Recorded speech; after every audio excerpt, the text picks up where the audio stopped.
Welcome back to the Ask Pastor John podcast. Pastor John, you shared with me about a conversation you recently had with someone who was wondering if he could forgive his father when his father did not even admit to having done anything that needed to be forgiven. And you said that as that conversation unfolded, it proved really fruitful for you and for the person you were talking with. Could you take us into that conversation and explain why it was so helpful and explain what we can all learn about forgiving others?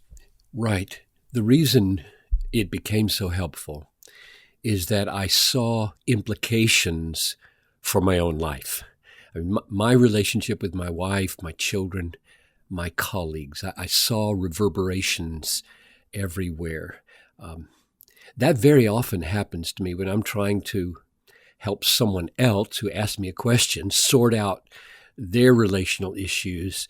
I'm forced to apply those very things to myself, and so the insights don't stay at any kind of theoretical level or even just relevant for others, but they become urgent for me. So that was the case, and that's why this is on the front burner for me. So the first thing I was drawn to say to him was, yes, the fullest experience of forgiveness involves the other person recognizing the wrong that he's done against you and repenting and asking for forgiveness. And then you give forgiveness freely by grace because of what Christ has done for you. And so the offense that's been taken and the offense that was done are laid down, put aside, and not brought up again. That's full, robust forgiveness. Jesus talked about it in Luke 17:3, where he said, if your brother sins, rebuke him. And if he repents, forgive him. And if he sins against you 7 times in the day and turns 7 times and says, I repent, you must forgive him.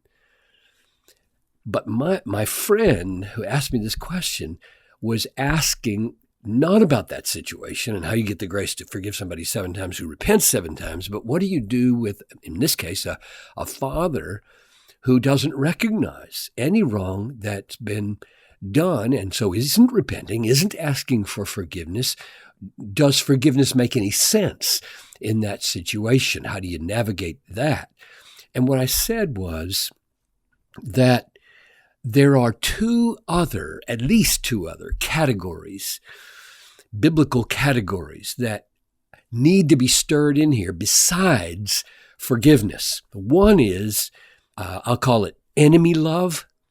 And when I say enemy love, I'm not just thinking about a declared enemy, and I've got this awful enemy, but rather people like spouses or sons or daughters or dads in this case, who in the moment are acting like an adversary. I mean, they are hurting you the way an enemy would hurt you. They're not your enemies in that sense, in the big sense, but rather they are in that moment acting with enmity toward you. So the Bible doesn't just talk about forgiveness there. It talks about enemy love. Jesus said, love your enemies, pray for those who persecute you. And Peter picked it up in chapter 3, verse 9, 1 Peter, do not repay evil for evil or reviling for reviling, but on the contrary, bless, for to this you were called, that you may obtain a blessing. So here we're told how to relate to a person who's not repenting, not recognizing any wrong being done, or maybe they are and they're glad they're doing it.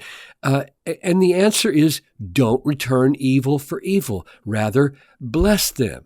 So it's not an issue of the fullest kind of forgiveness. You could call it maybe one-sided forgiveness. The Christian is choosing not to be the punisher, but treating the other person better than they deserve, in a sense, as if they hadn't been hurt.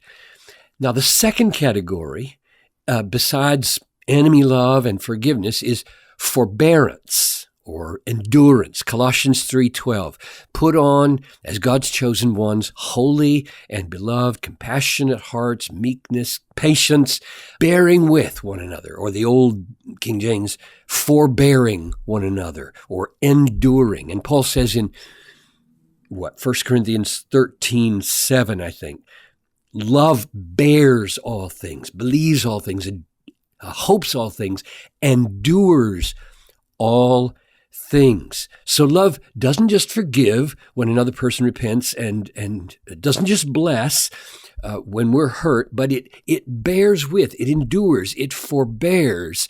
And both Peter and James call that a covering of a multitude of sins. Love covers a multitude of sins. It just covers them and endures them. They don't go away. You're just enduring them and you're covering them. Now, at this point in our conversation with the man I'm talking about, it became clear that one of the main obstacles, I felt it, he felt it, to actually acting this way, forgiving, forbearing, returning good for evil, blessing those who hurt us, is that if we do this, if we really return good for evil, not the kind of manipulative way that hopes to really draw attention to the other person's guilt, but I'm talking about a really authentic blessing, treating with kindness and hope from the heart. If we do that, very few people, if anybody, will know that we've been hurt. And if we're returning good for evil, then we're not moping around. Our countenance is not cast down. Our shoulders are not shrugged. We haven't withdrawn into a silent funk. We're not drawing attention to our woundedness. We're acting in a cheerful, hopeful, gracious way, and nobody will have any idea that we've been insulted or put down or wounded or cheated. And here's the rub. Almost everything in my sinful soul cries out against that. We want people to know that we've been hurt. We want people to pity us, or at least sympathize with us, or recognize that our effort to return good for evil is a noble effort in the face of much difficulty. Good grief, if nobody knows, shoot, then what? And you can see what's going on. And perhaps, most of all, we want the person who has wounded us to be aware that they have wounded us. And we don't want to act in a way that looks as if they didn't hurt us, that looks as if it makes light of the fact that they wounded us or insulted us or put us down or criticized us in an inappropriate way or cheated on us or something. And all of this is a huge obstacle to obeying the Lord when he says, do not return evil for evil, but bless those who do you harm. And here's the key. This is where I am right now in my dealing with this and my trying to process it from my own soul. Here's the key that proved so convicting to me.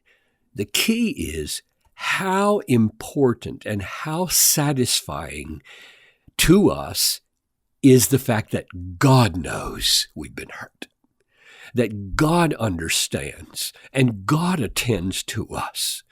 God feels with us. He is a merciful high priest. Is that enough? What this showed me was how deeply my heart tends to be oriented on other people more than it's oriented on God. Our great need, my great need, is that God be more real to me than other people are. When God sees us returning good for evil, he knows everything. He knows we've been insulted or treated unjustly or cheated or whatever. He knows it. And he's sympathetic and he's attentive. And he sees that we are returning good for evil. When harm has been done to us, he sees that we are obeying him. He sees that we're loving our adversary. And 1 Peter 2:19 says, this is a gracious thing with God when we suffer unjustly and return good for evil. God delights in it. We're pleasing God at that moment. And the key passage that I think we have to come to terms with is 1 Peter 2:23. When Jesus was reviled, he did not revile in return. When he suffered, he did not threaten, but continued entrusting himself, his cause, to him who judges justly. And so my question for me and for my friend, for anybody who finds himself like us, is it enough for God to know our sorrow, for God to know our pain, for God to know our disappointment, our frustration? Can we hand our cause entirely over to God? Can we move forward treating others better than they treat us, even if it means only God knows and nobody else? That's how real God has to become to us. Boy, that is an incredible challenge, Pastor John. Dying to our woundedness. Thank you for prying into these dark motives at work in our hearts. Well, we're going to return tomorrow, and we're going to close out the week looking at the motto, no creed but the Bible. Is it wise to avoid creeds, and how should we think about confessional Christianity? I'm your host, Tony Reinke. I'll see you tomorrow.